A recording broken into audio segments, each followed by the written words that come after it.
കനത്ത മഴയിൽ കോതമംഗലത്തിന് സമീപം വെറ്റിലപ്പാറയിൽ വീട് നിലംപൊത്തി 2 പേർക്ക് പരിക്ക്. ഇന്ന് പുലർച്ചെ 5 മണിയോടെയാണ് അപകടമുണ്ടായത്. വെറ്റിലപ്പാറ ദശലക്ഷം കോളനിയിലെ കൃഷ്ണൻകുട്ടി, ഭാര്യ അമ്മിണി എന്നിവർക്കാണ് പരിക്കേറ്റത്. സഹിൻ ആന്റണി ചേരുന്നു വിവരങ്ങളുമായി.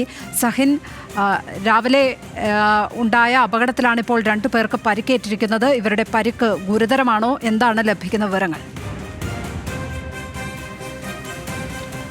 ലക്ഷ്മി, അമ്മണിക്കേറ്റ പരിക്ക് ഗുരുതരമാണ് എന്നുള്ളതാണ് മനസ്സിലാക്കാൻ കഴിയുന്നത്. ഇന്ന് പുലർച്ചെ 5 മണിയോടുകൂടിയാണ് ഇവർ താമസിച്ചിരുന്ന വീട് പൂർണ്ണമായിട്ടും നിലംപൊത്തിയത്. ശക്തമായ കാറ്റും മഴയും ഉണ്ടായിരുന്നു. ഈ സമയത്ത് വീട് കാലപ്പഴക്കം ചെന്നതിനെ തുടർന്ന് നിലംപൊത്തുകയായിരുന്നു. ഈ 2 പേരും, കൃഷ്ണൻകുട്ടിയും അമ്മണിയും, പ്രായം ചെന്ന മനുഷ്യരാണ്.